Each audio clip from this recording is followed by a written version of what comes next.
welcome to Show Studio. It's our second panel discussion of Paris Fashion Week, and it's obviously a big one because we're talking about Balenciaga. We're going to be unpicking the latest collection there from Alex Wang. Thank you so much for joining me at this ungodly hour to talk about Balenciaga, but I'll let you guys introduce yourselves before we start dissecting what's going on at the house, starting with you. Hi, my name's Lucy Norris. I'm a trend forecaster and fashion historian. Hi, I'm Tilly Macalister-Smith. I'm the fashion features editor at MatchesFashion.com.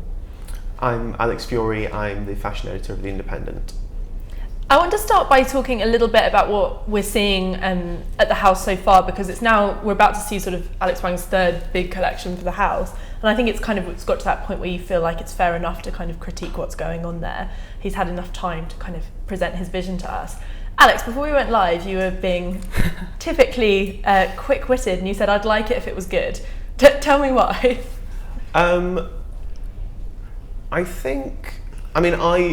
haven't really liked, I certainly didn't like the last Catwalk collection. I did like the first Catwalk collection that Alex Wang did, and I think I liked that because it had that sense of couture and that sense of Balenciaga history. Yeah. But, which is one thing to say, but also I do think the important thing is that you can't rest on that archive. For sure. Because you were saying before about Ghesquière not even visiting the archive until sort of well into his tenure. Yeah, no, Nicolas Ghesquière made a point that he didn't look at the Balenciaga archive until he did a very influential and very famous collection in 2000 for winter 2006, where everything was drawn from the archive, and that whole point was him kind of embracing that legacy, I think, which perhaps was something that he fought against for a while. And I think that's very interesting because you know Balenciaga is arguably the greatest couturier of the 20th century. So to see somebody so kind of pointedly not referencing that under his own name, I think was very interesting and was incredibly brave and bold. And I'm not sure if you get away with it now.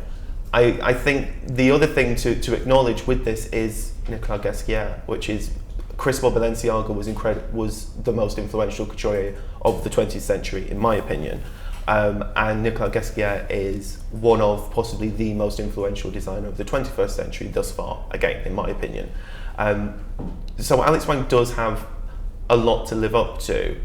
He's also got a lot to reference back, particularly when you I think it's been quite pointed since Ghesquière stopped designing Balenciaga to see the number of Balenciaga references from his tenure that are appearing again and again in other people's collections. It's almost like, I'm not saying whose collections. Why not? Because we can go through and I don't want to start pointing fingers, because I think there's that idea that it's actually been incredibly influential across the whole of fashion. Sure. This whole mid-century couture thing, I think, can be traced in part to the stuff that he was doing, was this real idea of re-embracing volume, re-embracing a certain kind of arch elegance, but without it appearing retro. It wasn't, for instance, when John Galliano did mid-century, and it was very much this kind of fabulous period piece, and technically the clothes would be modern, but the overall impression was of something retrospective.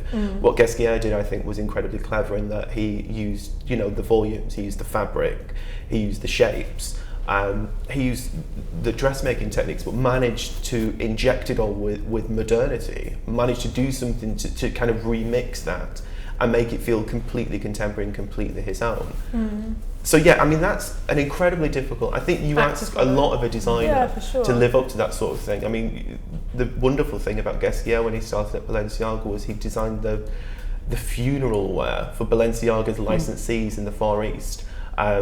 And then he was given Balenciaga in 1997, designed a collection, got sacked, got rehired again. And, he wasn't coming from a starry place, and Balenciaga wasn't a starry house. That's really something he built up. Again, sure. He built up the relevance of this house that had been incredibly influential and made it incredibly influential again. So I think for Alex Wang to come in straight off the back of that, there wasn't a cooling period, is very, very difficult. So he's always going to be a victim of hype in some way. Well, people are going to demand a lot from it because it's Balenciaga. And he said it was the least wanted job in fashion when he was offered it, because it's the biggest shoes to fill, isn't it, really? In every sense. It's like it's the biggest shoes of your predecessor and of that as well. For sure, of the house, yeah. Let's talk a bit about, you said, about Balenciaga being the greatest couturier, Balenciaga, I mean Cristobal Balenciaga. And I'd like to talk a little bit about that, because I think for our viewers, the history of fashion is incredibly interesting, and I think we all acknowledge why he's so influential. But if we have to summarise what made the original Balenciaga so great, I'll go to our resident fashion historian expert and talk to me about some of the shapes that he pioneered, some of the ways he worked, because I think there's two elements to him, the way he designed but also the way he operated. They're both incredibly interesting. Yeah, I mean, let's not forget Madeleine Vionnet as well. And I think that, Balenciaga is certainly, in terms of his tailoring though, is definitely the finest tailor of the 20th century. This ability to drape toile and to create floating effects that were held away from the body means that you have to be incredibly accurate with your darts and your seams to have something actually existing away from the body but looking like it is in terms of following the lines and the arcs and the curves of the body, and having that ability to almost have clothes free floating. He was immensely revolutionary in the emittance of the waistline, which was huge. And obviously we've had 1930s and 20s silhouettes, but for him, what he was doing with cloth, he had the ability to be able to, he was quite economic with cloth. He was able to cut a single item from one piece of cloth, yoke, sleeves, everything. He was incredibly this kind of dynamic push and pull ability that he had with the weight and with the kind of the weight of the cloth. Of course, he went and invented with Abraham, the Swiss fabric manufacturer, the silk gazelle that was able to sculpt women's bodies in new ways, but in a very it was full of pure empathy for a woman. It wasn't looking to constrict her into an hourglass Dior silhouette. It was to be wearable, relaxed, beautiful and elegant. Very, very inspired by the kimono as well. So lots of emphasis on the back of the neck. This idea of volume that felt like it was sometimes, his clothes the silhouettes always felt like they were kind of leaning backwards, but at the same time he had this ability to use the silk gazelle to have the collar stand away, but then also reveal the back of the neck. So incredibly embedded in Spanish culture, the flamenco, the kimono, and just an architect. I know it's a cliche. No, it's not a cliche at all. For me, a very interesting thing is if you look at post-war culture and post-war fashion. Post-war culture was, modernist architecture. It was, abstract expressionism, obviously coming off the back of Cubism, and then you have Dior with this 19th century way of making dresses. This idea of harking back to history. Whereas, there's that great Cecil Beaton quote saying that Dior was the Fato of dressmaking and Balenciaga was Picasso.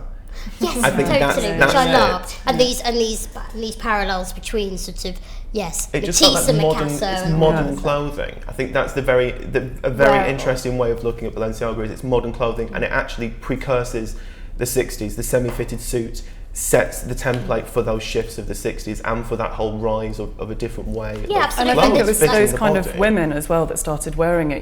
There's a history with Balenciaga of having very powerful sort of directional women wearing the clothes, and I think that is telling of what he was doing. He wasn't restricting people. It wasn't this traditional idea of femininity. It was about those women like von Bismarck and Babe Paley who were very sort of characterful, and I think that's fashion, which I think is something great about it. And this idea of being able to wear a day coat, and Claire McCardell sort of went on to very much be inspired by again this wearability, and like you said, being able to put on a coat and being able to give that kind of sense of control. Like, I am a woman that has a child, has an income, but hey, I'm able to put on this coat and I look in control. And that's not something that's changed in the history of the brand, the house, I think, you know. And something that, you know, Gasquier obviously took on and sort of did really well. But I think it's one of the particular things, one of the reasons why Wang was picked up, because he has that sensibility of what women want to wear in an urban environment, in that kind of lifestyle that's multifaceted and isn't just about looking pretty. No, it's interesting that Alex, you said Balenciaga is all about modernity, because in that sense Alex Wang is an incredibly modern designer. You know, he really designs for sort of real living. So in that way it's kind of a perfect fit. Were you pleased with when it was first announced that Alex Wang would be going there to Lee? I think I can see why there were a lot of reservations, because I think there's very few things that feel precious anymore in fashion. Sure. And I think Such a good point. you know, he's a college dropout. He's under 30. You sort of feel, how can such a young mind take on the weight of that house? But I think one of the great things about him is that it doesn't seem to carry that on his shoulders. He's very footloose and fancy free. He's very sort of, you know, amenable, and you can feel that he's not got this kind of weight bearing thing on him. The way that he conducts himself, and, you know, any piece you read about him, or every time you see him interviewed or interview him, he's very light-hearted, and I think that's actually kind of key to being able to take on one of the biggest jobs in fashion, is to not be weighed down by it. You know, but he also, his approach, because he doesn't have all those constraints on him. You know, we were just talking about the fact that Gasquier didn't take the design he didn't even reference the archive, whereas first thing Wang did was get everyone on a bus and literally drive to Spain and go and show them, you know, the history of the house, where some of these people have been working for 15, 20 years and they've never seen, you know, and the archive there is 3 times as big as in Paris. And I think that sort of, it's not outside the box thinking, but that freshness to just like, come on everyone, let's go, let's do this, you know, it's something that will reinvigorate, you know, have a sense of reinvigorating things. I think it's really interesting though, this is kind of like ping pong referencing that's going on, because, you know, you've got American sportswear, which Wang is kind of like in terms of modernity, and he's at the heart of that. But you know, Claire McCardell, you know, the mother of American sportswear, very much inspired by V&A and Balenciaga, and like things like the day coats and wearable fashion. So arguably, he is kind of like the founder of sportswear, but at a very, very high couture end. And then we've actually now got an import-export situation, that we've got Wang now back at the original reference on a reference, bringing sportswear back to Balenciaga. So it's a perfect fit there. Yeah, it's cool. Yeah, it's cool. But do you think we're getting enough of that? You know, we've all talked about this incredible, like Balenciaga as an architect and those incredible sort of fabrications. Is that, Alex, you were saying when you've seen the collection up close, you know, and people have made references about the amazing techniques that Wang's using. Do you think that's true, that we're seeing enough of the focus on fabrication? I think there is a focus on fabrication. It's obviously, but I think that's across fashion as a whole. There's a focus on fabrication. It's an idea that, you know, I think for a period, you know, the idea of synthetics became sort of a dirty word in fashion, whereas now it's really people exploring what they can do with synthetic fabrics, with synthetic treatments of fabrics, exciting effects that can sometimes invigorate an otherwise incredibly simple garment. You know, you can have a t-shirt that's in kind of plasticized wool or something, and Gasquier did that as well. I remember weirdly, I was sat on the tube yesterday looking at sort of the surfaces and the colours and things like that, as you do, obviously. And I thought about Gasquier's, that amazing collection he did that was based on all the different textures from kitchens and, you know, different textures of synthetic packaging. And just so that idea of really pushing, I think that was very much symbolic of Gasquier's approach at Balenciaga, was this incredible fabric development. And therefore, Alex Wang has inherited a house that's really geared up to do that, which is, you know, they're geared up to experiment. They're geared up to play. Resources. Exactly. Yeah. But I think also they have the human resources as well. They have the know-how. They have an incredibly talented team of people that are used to kind of experimenting with these kind of things. You know, a house, in a sense, isn't run the way it was run by Balenciaga. It isn't autocratic in that way anymore. I think especially with Balenciaga today, because Alex Wang has his own line and isn't at Balenciaga day in, day out, there's, you know, he's kind of a visiting entity there. So I think there's a lot of credit should be given to the design team as a whole for running with his lead, for looking, you know, for investigating, for creating these fabrics which presumably will in themselves inspire inspire certain treatments by the weight, by the possibilities, the same as Gazar did. So true that cracked effect that he did was an original Balenciaga he developed it fabrication that he did in the post-war. 40s. Yeah, exactly. So it's great. Yeah.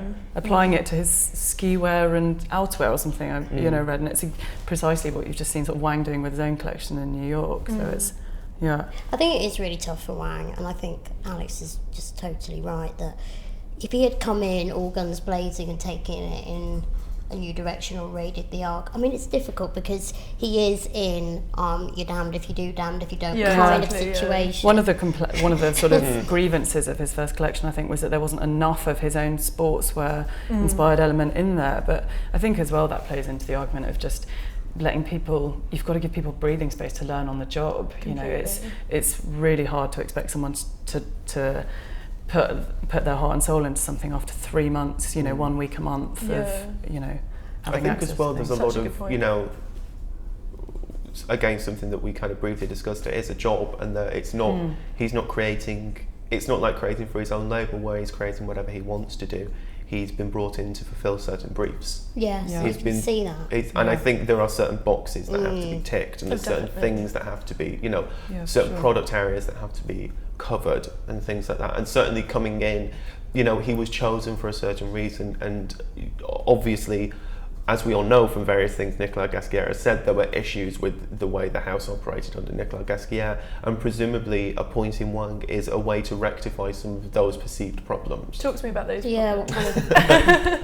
Nicolas Ghesquière talked about the fact that he felt that the ideas that he had at Balenciaga were never properly capitalised on, and that when people complained about his clothes being unwearable, but also the idea that his clothes never reached shops, he said that was actually because he would offer ideas that could then be run with and commercialised over a period of time, but actually they weren't. That the house didn't want to look at pushing itself to create new ideas or to commercialise new ideas, but just to run with things like the biker jackets and the lariat bags that they knew could form a commercial backbone. I think that lariat bag has been incredibly successful and continues to be very successful.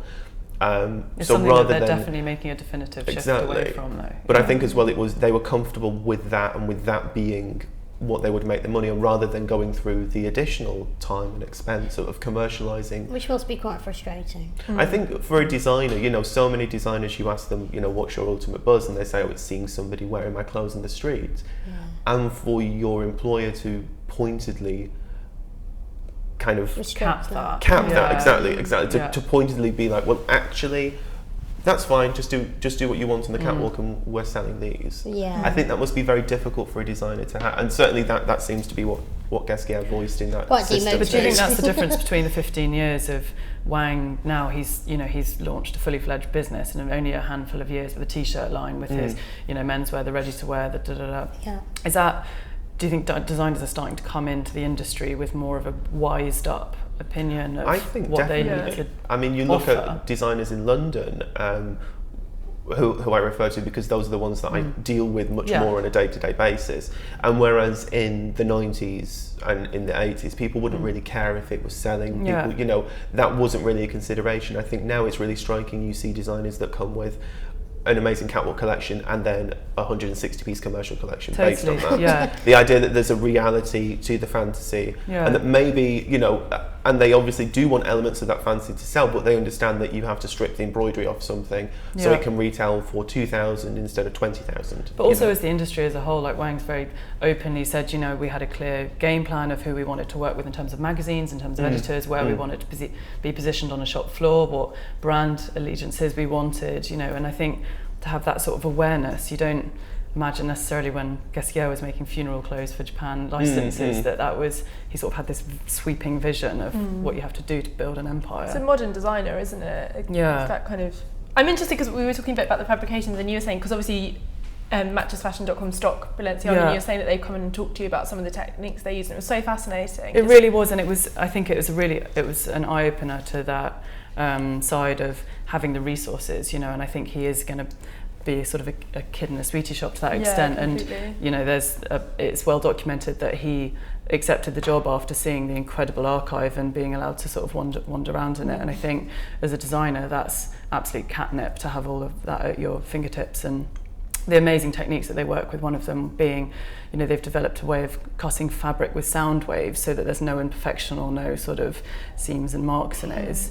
It's kind of, you know, there's some revolutionary stuff happening. I know you've said as well, though, there's a lot of designers, you know, starting to work very intently in that kind of area. But Tech, Why do you think so many designers are? We kind of, sort of, Alex, you touched on that, about the focus in general that's happening throughout fashion on fabrication and finish and new techniques. Do you think it's just because the consumer's more savvy, they expect, you know, if they're paying a certain amount of money, they want the technique to come alongside that, or is that too simplistic? What's the reason behind it? I think technology's moved on to offer those kind of possibilities.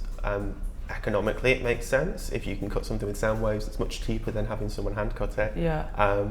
And it's and you know, it gives a better finish than laser cutting. I think you know, a lot of things are produced in factories in Italy, and the factories in Italy are incredible and have amazing possibilities to do, which is also, you know, I said, oh, I know other designers have used the water cutting thing. It's probably all made in the same factory, and that's kind of where it comes from. So it's not to denigrate the technique. It's more, this technique is something that's emerged technologically, and designers are immediately taking advantage of it because it's better than what happened before. It's better.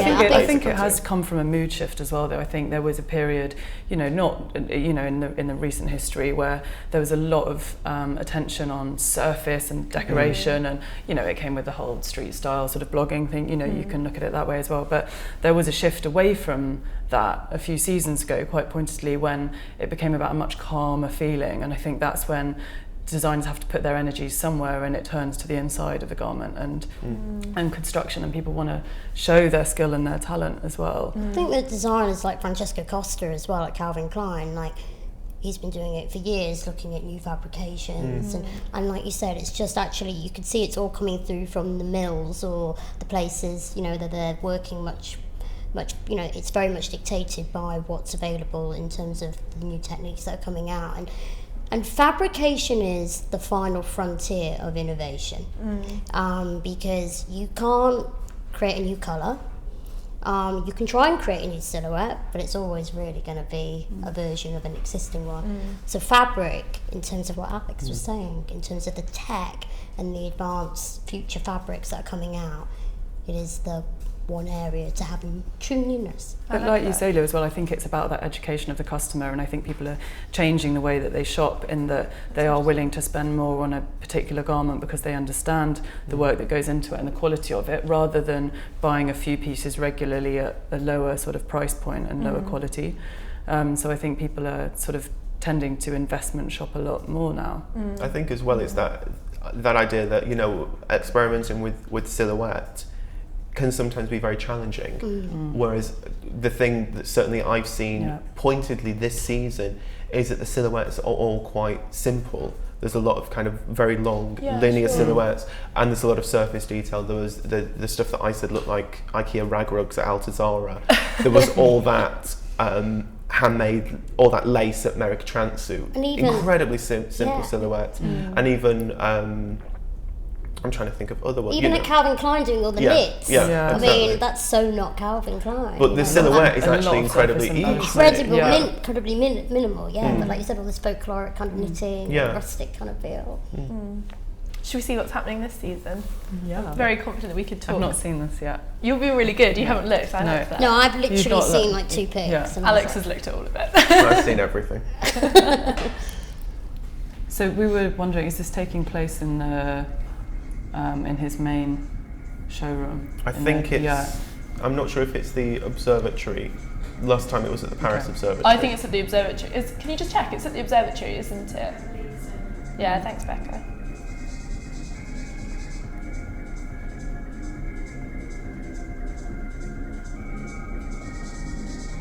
I mean, it's the mirror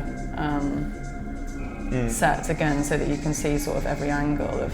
And that comes back to Balenciaga Cristobal cutting on the round, the 360-degree design, which Wang's really trying to get across, looking at things from the back. It also weirdly reminds me of, have you ever seen you will have seen, Lucy, the V&A pictures where they photographed a garment against 2 mirrors, so you can see all the. It was so they could take one pic. Obviously, when photography was very expensive. It's so they could take one picture that would capture every angle of a garment rather than taking three. I know Karl Lagerfeld does it with film now and has the models rotate on a platform with mirrors so they can capture every aspect of the garment. That's quite a striking image. I know, these bags have got a lot of attention on social media because they're croc and they're absolutely like incredible. It's more because there's three of them. It's like, here, but let's to build a have that handbag much empire. luxury just in your hands, it's completely... Yeah, it says a lot about consumption. And it says a lot about the focus of the house's attention. You're right. Let's get 3 bags. To be honest, I said it about the last collection that I felt the thing that I really remembered from that show, and I actually really liked it, was there was a bag that was kind of like a lunchbox, you know, very structured bag, but it appeared a number of times, and that was really what I went away thinking. Nice clothes, great bag. Yeah.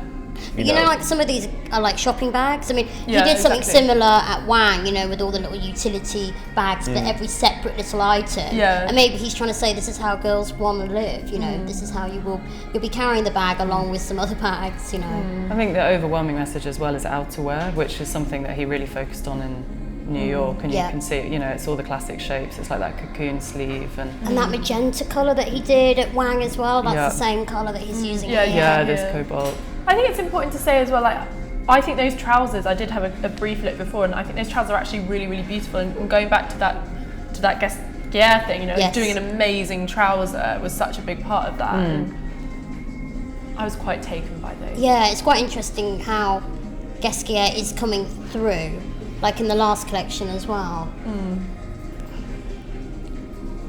Even just like doing a really good parka, like... It's Gasquier. Yeah.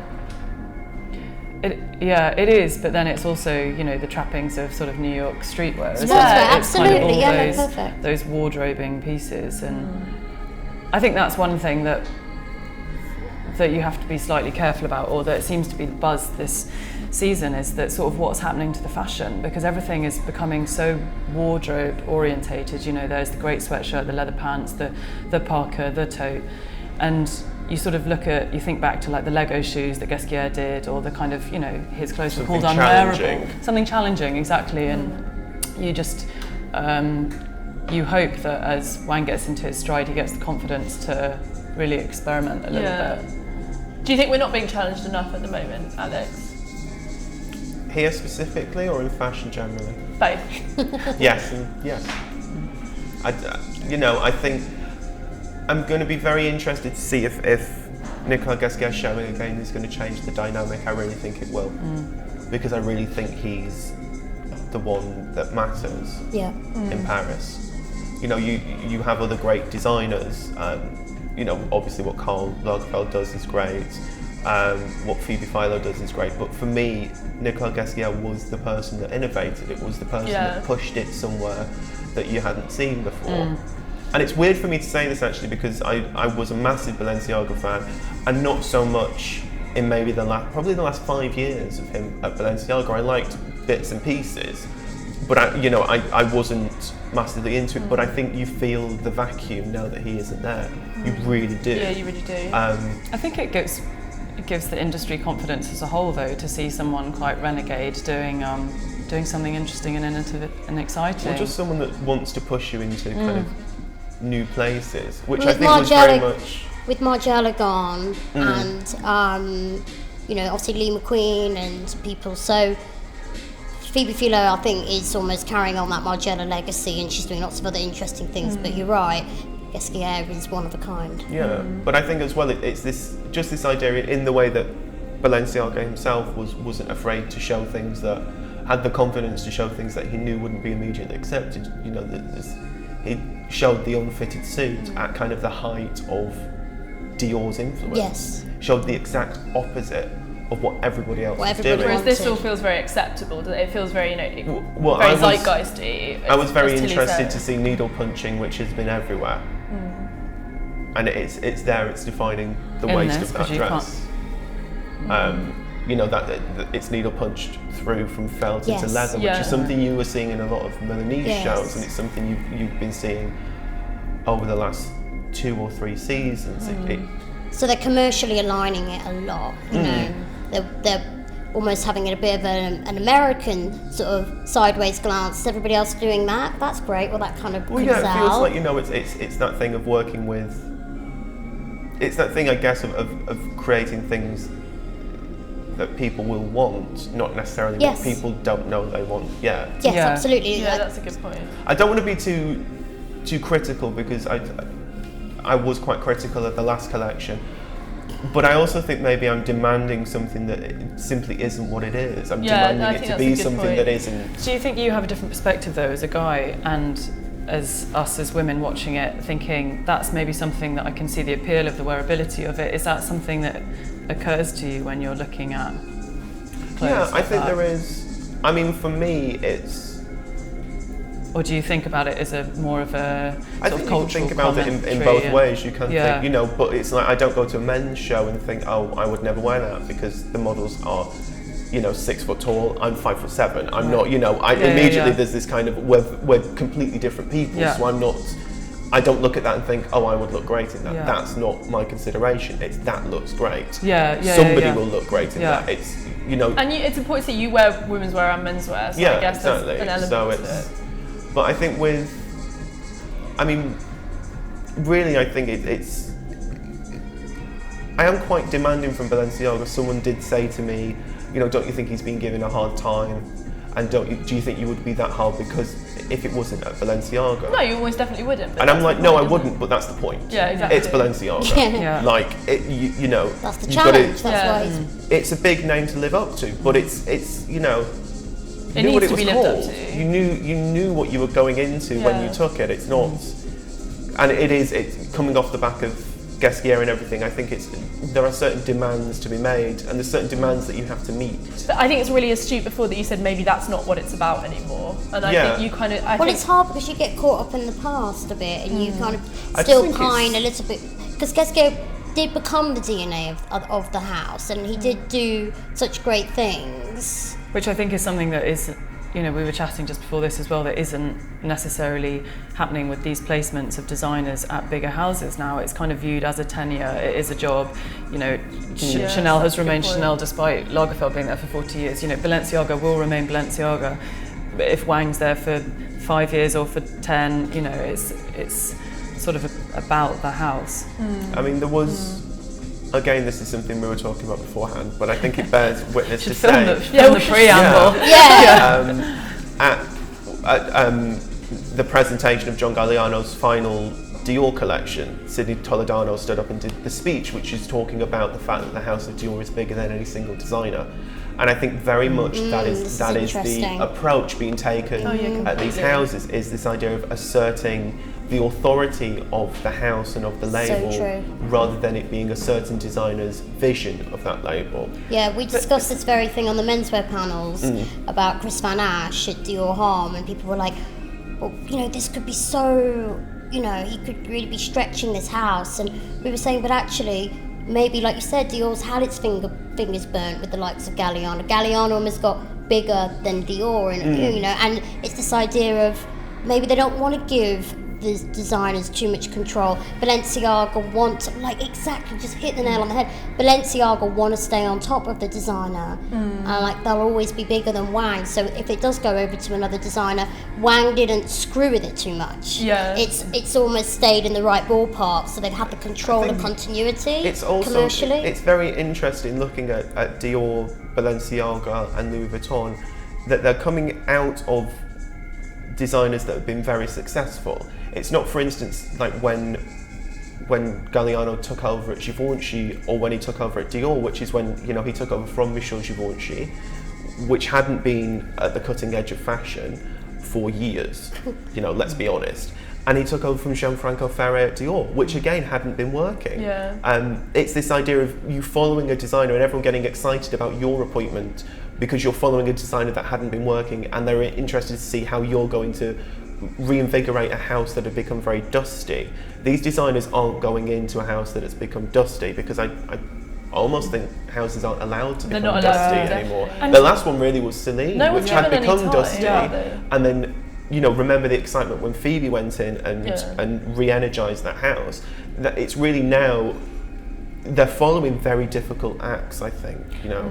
But also, you know, we forget because it's quite industry chat about these people moving to different houses, but actually Dior is Dior and has always been Dior to a lot of people that shop there, and it needs to have those kind of codes of the house so that those people... Yeah, exactly. But do you think, I always wonder this with Balenciaga, whether it's a little bit different, because I guess, I love how he always I know, it's so energetic. Yeah. But with Balenciaga, as we said, it's such a sort of intelligent house, and it's almost a house for insiders. And I wonder, especially with sort of your buy at matchesfashion.com, whether you wonder the woman that was buying Balenciaga, whether she will know about the change in designer, because someone who's drawn to a name like Balenciaga, is it someone who knows about fashion? Will they notice that it? Yeah, I mean, I think it definitely is, and also it's such a particularly hot topic, isn't it? I think with Wang, but you know, you also look at where these houses sort of make their money, and you know, cue the model walking down the runway with 3 handbags. There's, you know, the fragrances, the accessories.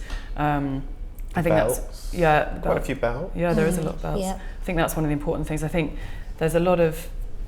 I think one of the interesting things as well is how Wang plays so much into a very youthful scene in New York, but actually this is a very grown-up house. It's a very grown-up line. You know, it was Balenciaga Cristobal closed it when it started to become too youthful feeling, you know, and the youthquake happened in Paris.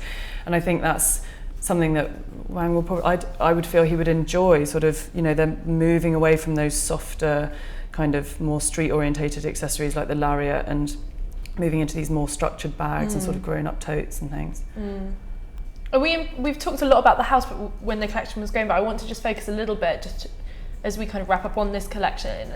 Are we impressed by what we've seen? It's ticked a lot of boxes in terms of sort of commerciality, definitely in those sportswear shapes that we were discussing before, even just in that the V sort of shape on that sweater there.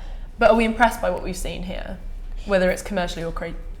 The lines are definitely blurring for me between the two houses. I mean, this fluoro kind of inflected sort of tweed wrap. For me, I'm seeing him doing that at Wang, and I'm also seeing him do it here. And I don't know, he's definitely kind of, he's definitely bridging his design Feels somewhat as well. Yeah, it does. I'd like to see those beaded pieces again at the end. Those looked kind of... Can we zoom through to the beaded pieces? Yeah, zooms would be wonderful. See those in the showroom. It'll be nice to see this up close. Is that like a woven leather jacket? It looks like it's... Or embossed. I think it's embossed. Knitwear with treated over knitwear. the top. Yeah. Oh, really? Do you like it, Alex? Kind of interesting. It's fine. It's what it is. It's, you know, there's an awful lot of repetition. But I've been seeing an awful lot of repetition. I was actually looking at Cedric Charlier from yesterday.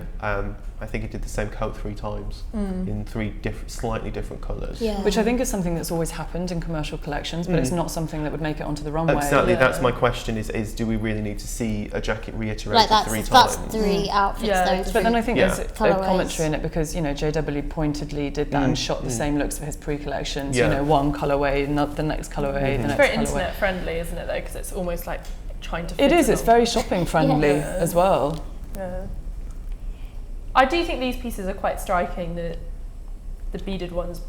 Yeah, you sort of wonder how to wear it a little bit. It's a sweatshirt that's very evening-y, but I mean, maybe that's his code. I think the trousers are very key in this collection, obviously. Those early ones, the very long lean. It's a very particular kind of woman. It's Vanessa Traynor, really, isn't it? It's that sort of silhouette. I mean, I think this looks like Claude Montana for Lanvin for about 1991. He says in hushed tones. Yeah. I mean, it's... I don't know, it's kind of... It'll be nice to see. I think the thing that I find quite disappointing is it used to be... Balenciaga used to be what set the season. Balenciaga used to happen... You know, you would have Balenciaga, you'd have the season, then you'd have Balenciaga. Then the season would carry on. Balenciaga would be this thing, the way that you go to Milan, you have Prada. And you know, in London you have Christopher Kane. In New York you have Marc Jacobs. There are these peaks, these kind of intense peaks. And Balenciaga used to be one of those intense peaks. And I kind of just feel like, oh, the Balenciaga show's happened. Not oh, the wow, Balenciaga that's the shows. marker for the season. Not the Balenciaga shows happened. The ground, the ground shifted. Yes. It's seismic. You need to go home, write about it straight away. Like which sounds really sort of pathetic and fashiony. It doesn't. But that's what. But you would go, and this would happen. But also, and you'd do you be think like, that is? Oh my god! Do you think that's it's different. A consequence of this shift about wardrobe-y type fashion? There isn't the drama maybe that we were feeling sort of 2. But I think the drama I think was in the clothes. That's the thing. It's this. I think for me the exciting thing was you'd go and see it, and you get that excitement still at Prada. Yeah. You go and see a Prada show, and then it's sort of like, well, I know what everyone's going to be doing next season. I know where everyone else, I know what everyone's going to be looking at. But it's such a good point that Tilly makes in terms of the fashion that is so popular and that we like and is shot. It's such. It's so wearable, isn't it? Which is no bad thing, whatsoever. It's a most great viewed website so in the world is the Daily Mail. I do feel the need to point that out. Popularity doesn't always necessarily mean that it's excellent. Just because everyone's listening to it doesn't mean you should. It's like the ability to shout loudest doesn't mean that what you're saying is worthwhile. This for me feels super commercial, and I'm not saying that it's not going to be successful, because it hopefully will be, but it isn't exciting enough. I kind of object to the bags personally. What, the 3 of them? The number. I remember what Christopher Balenciaga said, which is when he was asked to do ready to wear, and he said, "I will not prostitute my art." And he never put clothes in his windows, did he? Yeah, it's it's this idea that I think I'm an incredible purist, because I do think we talked a bit about the Balenciaga customer, and they know who Alexander Wang is, and but I question if they know really who Cristobal Balenciaga is and what that means, and also it's how relevant that is, and if they need to know that. I would like it for people to know that, and for people to understand the amazing legacy that this house comes from, and to be able to go and see these incredible clothes. But that for many people this is the incarnation of Balenciaga for them now. This is what Balenciaga means, and it's these wearable clothes, really good coats, things that you'll wear and enjoy as clothing, but it's not going to shift the ground. It's not going to move fashion to a new place. But is this moving it somewhere new, or is this just things that we've seen? Well, one of the things is it needle punching that I saw at Ferragamo last week. It's it doesn't feel like it's. And I'm looking at it from a very specific, very, very critical point of view. Yes. I don't feel like it's taking me somewhere new, and that's sort of what I expect. Yes. It's what I expect from fashion as a whole, to be honest. Yeah. But certainly there are certain houses that you demand it from, and I don't think it's done that, which is fine. That's not what Balenciaga is, but it's. Maybe I need to reset my thinking about Balenciaga, but it's not showing me anything. But it's sadly not what it was. And but I think it does play back into that thing of giving someone just a minute to take the reins and get into something. And he had said very consciously that he didn't want to go in and sort of wipe the floor with a new aesthetic. There's a respect element, and he's like, I want to warm up into this job, and you can see that there are the important underpinnings are there, the shapes, the trousers, the fabrics. We'll see it again in the showroom and look at it properly. But I think if this is something for him to build on, when someone takes on a house this big, I'm not a designer, I'm not Nicolas Chesquier or Alexander Wang, but if you were to say if you were in talks with Balenciaga, would they not want to see your first couple of collections that you're proposing, that kind of, for me this feels like, show us your first 3 seasons, this is how we're going to control it. It feels super controlled, like we were saying before, and that might not be Alex's fault, so it's not, Alex is super fun, super creative, super happy, great energy, and he's really, embodied. You'd never use any of that to describe Cristobal Balenciaga. But exactly. He's not fun. But that downtown kind of New York spirit that he's absolutely bottled. But it feels like he's very literally bringing that, and of course there's several layers. He's working at the shapes slightly, but it's all. The palette, apart from those little sort of baby doll dresses that he did in the pastels, has been very controlled. And I did really like the first collection with the little bubble back jackets and stuff, and I thought that was super exciting. But this starts to feel a little bit generic.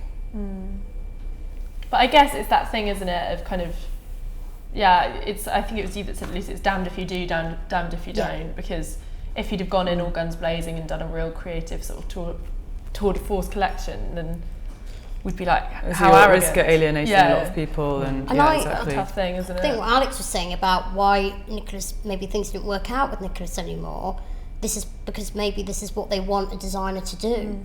I think also Alexander Wang has come from a very specific point of view. He's not he's not a massive innovator. Never has been. That's not, not his thing. He makes clothes women want to wear. He's a savvy salesman. Very savvy. He makes very good. He started off making jumpers. Yeah, makes good wearable commercial clothes, and that's that's what they brought him in to do. And we don't know how long he'll be at the house, but I think probably some of the boxes he's had to tick is they want another hit bag and they want some hit shoes. Like they want some stuff that they can spin out and that can become kind of new house classics. And I think that's kind of the demands, and if you view the collection in that context, it's brilliant. Then it's he's ticking those boxes, so they're probably very pleased. So I guess the takeaway for us is it's about rethinking what Balenciaga is and what it's about today. So it's maybe a sad day, but a good collection in terms of what Balenciaga is about now, but maybe not what Balenciaga should be about in your mind. It happened. Balenciaga happened. Perfectly surmised. Balenciaga happened. I mean, the store in Soho, the Balenciaga store that Wang sort of worked with them on, is all floating. And again, that is emblematic of Christabel's way of cutting again. Yeah. So they actually came at it from an architectural point of view. And so they're working at it, and I like those. I loved that, clever way that they did that. So those lateral connections. So it could get really exciting. I love that bit of optimism. Yeah, it could start and you know picking what? up We'll all pace. be wearing it. We'll all be wearing it. Yeah. So it's one thing to sort of see it in the context of a fashion week, and it's another thing to see it on the shop floor. On the shop floor. That's a good point. Thank you so much. That was a fascinating discussion. I think we thoroughly unpicked Balenciaga as a brand and this collection as a show. So thank you. Thank you. Thank you.